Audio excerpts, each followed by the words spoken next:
Welcome to the Slop Farm. Enjoy the video. In this video, I will explain how to use a file server with an easy method.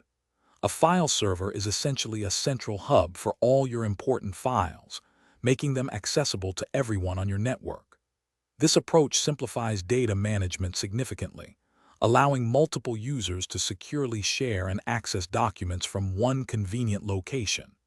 It's a fantastic way to boost collaboration and ensure everyone works with the most current versions of files, saving you time and effort. First, you'll need to pick a computer that will serve as your file server. This machine will host all the shared data. On this chosen computer, simply create a new folder where you intend to store all the files you wish to share. Once the folder is ready, right-click on it and select Properties.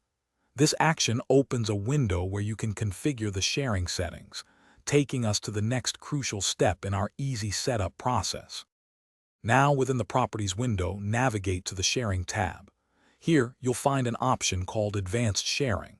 Click on it, then check the box to enable sharing for this particular folder. This is where you define who can do what.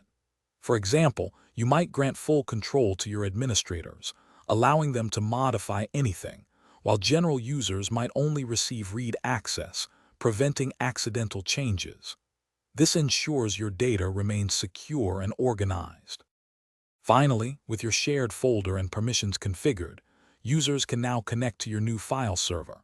They simply need to open File Explorer and type in the network path, which typically includes the server's IP address or host name followed by the shared folder name.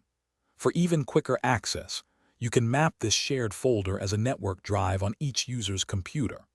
This makes accessing files as straightforward as opening any local drive, streamlining everyone's workflow. Thanks for watching. Consider subscribing if we helped you today.